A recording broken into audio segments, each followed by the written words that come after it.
So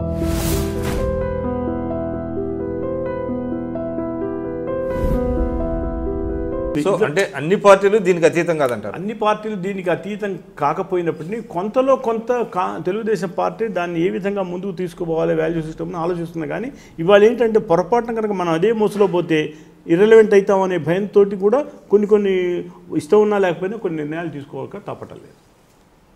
so మీరు తెలుగుదేశంలో continue అవుతున్నారు, సరే కార్పొరేషన్ చైర్మన్గా ఉన్నారు, రేపొద్దున కార్పొరేషన్ చైర్మన్ ఉన్నా లేకపోయినా పార్టీకి సేవ చేస్తూనే ఉంటారు. ఇది అసలు ఇది మధ్యలో వచ్చింది, మధ్యలో పోతుంది. పార్టీలో నేను చేరటం అనేది ముందు ఉంది, తర్వాత అంతే ఉంటుంది. నాకు సంబంధించిన నేను తెలుగుదేశం తెలంగాణలో ఉన్నానా ఆంధ్రప్రదేశ్లో ఉన్నానా నాకు తెలుగుదేశం పార్టీ ఉన్నంతకాలం యాక్చువల్గా నేను ఎందుకంటే ఇవాళ నేను ఆలోచించేది ఏంటంటే పార్టీకి ఏ విధంగా నేను సహాయకారిగా ఉండాలని కానీ పార్టీ వల్ల నేను ఏ విధంగా లాభం పొందాలని ఆలోచించే మనస్తత్వం నాకు లేదు. ఇది ఇన్సిడెంటల్, నాకేదో కార్పొరేషన్ పదవి లేకపోతే ఇదో. కానీ చాలామందికి పదవులే పరమార్థం కదా, అది వేరు.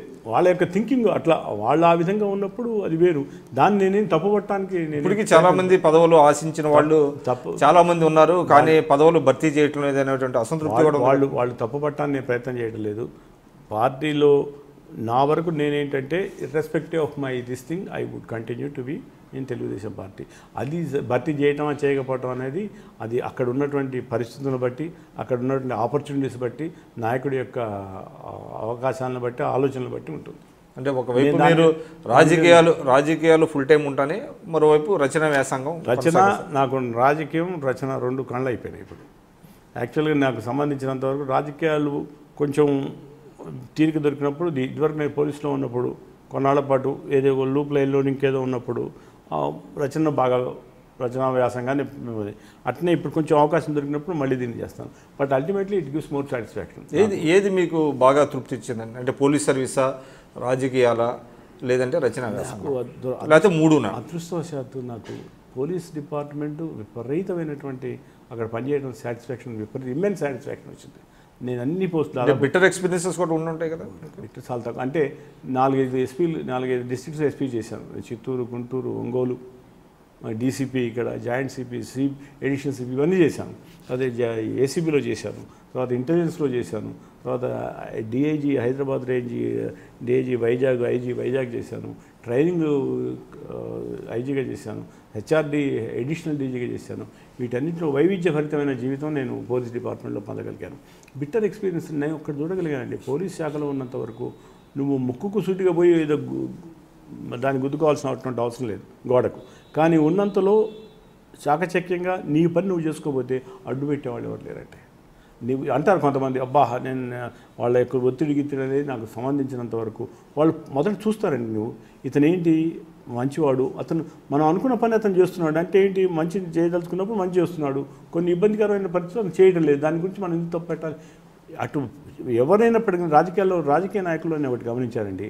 వాళ్ళు కనుక ఎవరికి పార్షియల్గా లేడు అనుకున్నప్పుడు, ఒక అధికారి ఇతను పార్టీదాన్ యాటిట్యూడ్ తోటి పోవటం లేదు అనుకున్నప్పుడు అతన్నే సపోర్ట్ చేస్తారు. అది నాకు కలిసి వచ్చింది. సో అంటే వాళ్ళ మీద పెద్ద ఒత్తిడి కూడా ఉంటుంది, రాజకీయ జోక్యం ఒత్తిడి ఆల్మోస్ట్ నేను అనుకుంటున్నాను. నేను ఉండే చెప్పేసామని నాకు రాజకీయ నాయకుడు సరదా, కానీ బయట వాళ్ళంతా వచ్చి కూర్చోబెట్టారు, మీరేమి నాకు చేయాల్సిన పని లేదు, ఒక కప్పు టీచో అరగంట మాట్లాడి బయట వాళ్ళకి అబ్బా మీ దగ్గర చాలా నాకు విలువ ఉంది అనుకుంటాను, అది చాలా నాకు అన్నాడు. అది నాకు మంచి టిప్పు. అందుకని ప్రతిసారి ఏ రాజకీయ నాయకుడిని వచ్చినా అతన్ని ఆదరించడమే కాకుండా ఒక అర్ధగంట అతనితో యోగక్షేమాలు మాట్లాడి పంపిస్తే ఆ విధంగా నాకు ఈ has given me beautiful solution. అంటే రాష్ట్రం మొత్తం వస్తుందండి అక్కడ ఏది అనుకుంటే మనకు అదే. గోదావరి పుష్కరాలు, కృష్ణా పుష్కరాలు ఏదంటే ఆ పుష్కరాలు అక్కడ గిట్స్ ఎట్లా ఉంటాయి, అదేవిధంగా మీరు ప్రత్యేకంగా ఏదైనా ఫోకస్ చేసినప్పుడు కూడా అదే ఉంటుంది. అంటే క్రమేపీ అసలు పోలీస్ వారి యొక్క బాధ్యత ఏంటంటే ఎక్కడ ఏం జరుగుతుందో చూసేటువంటి, అంటే టెక్నికల్గా చూడటమే కాకుండా ఈ అడ్వాన్స్డ్ టెక్నాలజీని వాడుకోవడం అనేది ఒక ఇంత మా దేశాల్లో బాగా వచ్చింది. ఇప్పుడు ప్రత్యేకంగా చంద్రబాబు గారికి ఆయన చొరవ ఎక్కువగా ఉంది కాబట్టి ప్రత్యేకంగా ఈ టెక్నాలజీని బాగా సమర్థవంతంగా వినియోగించుకోవాలనేటువంటి ఆశయంతో ఉన్నవారు కాబట్టి అది బాగా ఈ మధ్యన వినియోగపరుస్తున్నట్టుగా మనం అనుకోక తప్పదు. సరే, అంటే అదే కాకుండా ఈ తెలుగుదేశం పార్టీకి సంబంధించినటువంటి విషయాల్లో కూడా నేను ముఖ్యంగా